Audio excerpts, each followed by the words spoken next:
Welcome back. In today's episode, you ask the questions and we give you the answers. Today's topic is, what's it like working for an entrepreneur?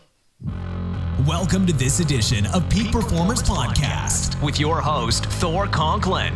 Thor will be sharing the necessary tools, strategies, and psychology you'll need to become a peak performer in any area of your life or business.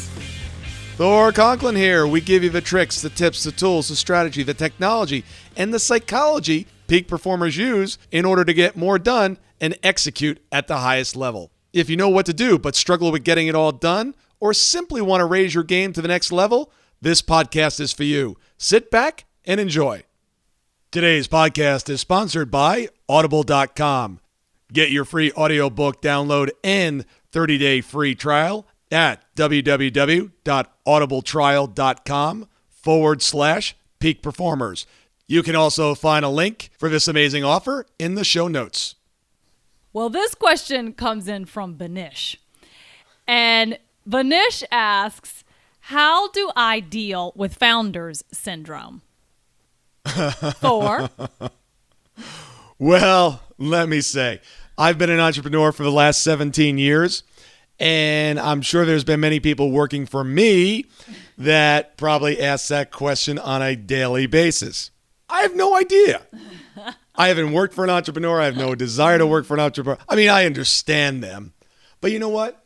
I think I'm going to give the audience an opportunity to hear from you since you work for an entrepreneur.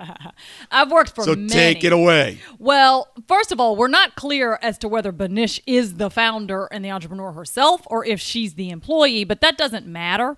Let's talk about it for a moment. Let's figure out what founder syndrome is. It starts as entrepreneurial syndrome. And to give you an illustration of what that is, I'm going to use a little personal anecdote from someone on the team here with us at Peak Performance. So we had a team member that was, shall we say, frustrated by our lovely Mr. Thor Conklin here. Frustrated with me? Yeah. And did we fire this person? Yeah, this person is on our team right now. Wow. and couldn't figure out what was happening and found himself frustrated because he felt like the directives changed a lot. Today we were supposed to do this. Tomorrow we were supposed to do that. The next day we were supposed to come in and scrap the whole idea and do a whole new thing. That's not true. We're very consistent here. We consistently change. We consistently change. And we evolve. That's true. And he and I were in private one day, and I asked him, I said, have you not ever worked for an entrepreneur? He said, no, I haven't. I said, oh, well, this is how they all are. And he said, well, what do you mean? How are they? I said, well, there's a few things that run as a common thread between them, and here are the top three things maybe. One is they're very smart at the thing they've gone into business to do usually. So for example, if one of them opens up an acting school, that person's usually a really great actor or they've studied a lot in theater and they're passionate about it. Okay. Number two, unless they bought the business and it was already up and running, they needed to start it probably in their garage or their living room or their bathroom, and they remember a time, and maybe they're still in that time, when they had to do and be everything. They had to be the secretary, they had to be the CFO, they had to sell the product, they had to make the product, they had to deliver the product, they had to be customer service. They just had to run all tentacles of the octopus because there was just one of them at one time. And three, they are constantly trying to assess themselves because they are by themselves. Am I doing this right? Am I doing enough? Should I do this? Should I not do this? So-and-so's doing that. Maybe I should do that. And so all of that runs along in their mind, right?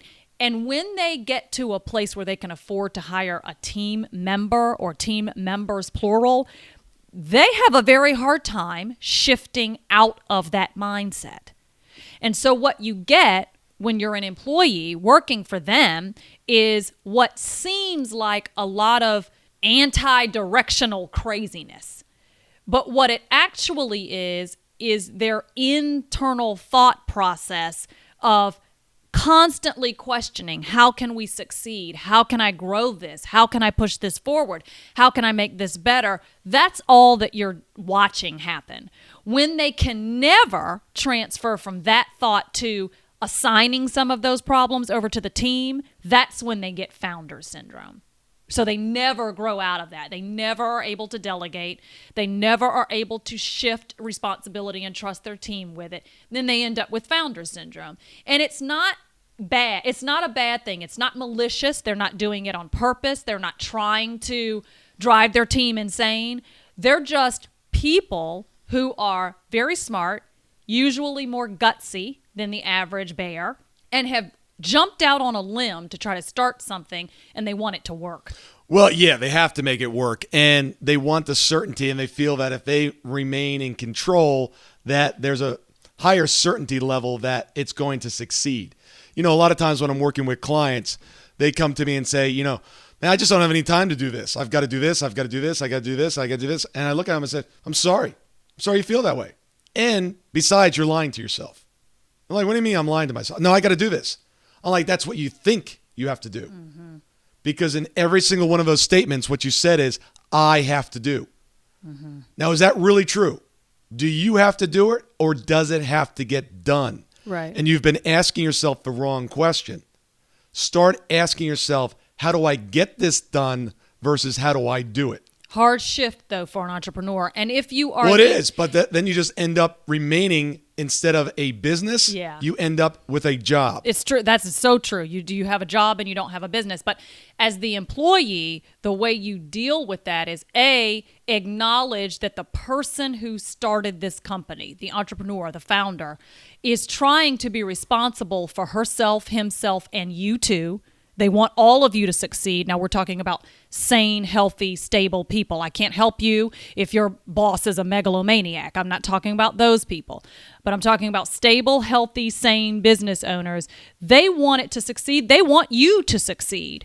So their anxiety comes to meet their brilliance. It comes to meet their gutsiness, and it makes them seem a little bit scattered. How you deal with that is you keep your chin up, and keep your head up and bob and weave with them. And I'm going to give you one more piece of advice to land this plane, and that is give them absolute certainty. That's the way you get the founder syndrome knocked out. That's the antidote. That's the medicine. When you get to the point where you, if this is the employee, right, is able to give the founder certainty, okay? And a lot of times, sometimes it's just ego. All right, if you got an egomaniac in there, then you got a whole different problem. Sure. But start with certainty.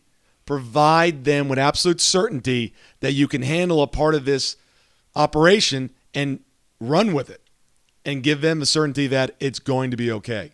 And let's land the plane in reverse too, which How is... do you land a plane in reverse? I'm going to tell you. All right. Banish, if you are the entrepreneur, if you are the founder, then recognize that it's quite possible that all of your ideas, all of your interests, all of your change over here and do this, try this, switch to this, it might read to your employees as uncertainty. Yeah. So recognize that, and then give the certainty back to your employees. Go to them. Hey, I know that sometimes it might seem like Tuesday's this and Wednesday's that.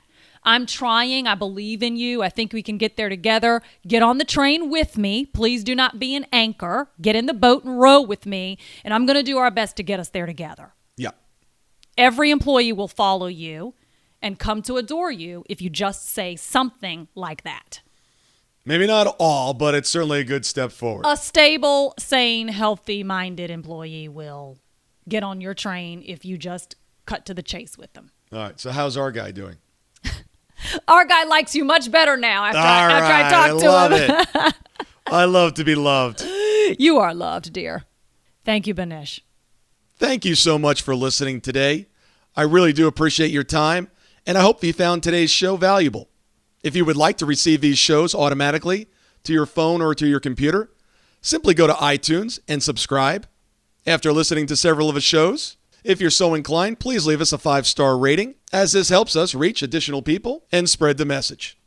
If you're truly committed to taking your life to the next level and doing whatever it takes to become a peak performer, but something's holding you back, something is blocking your way, and you just can't seem to figure out what it is, send me an email to info@thorconklin.com.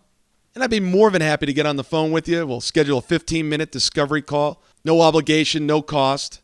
I absolutely love to hear from the listeners. And if there's something I can do to help, I'd be more than happy to do that.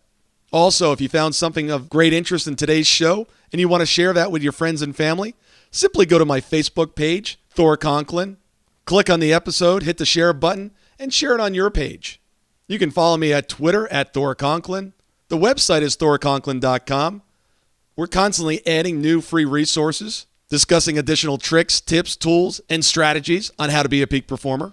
Remember, I try to keep these episodes short so you can listen to them during dot time, doing other things, commuting, driving, walking, working out. Decide to be a peak performer in all that you do. And until tomorrow, have an absolutely amazing day.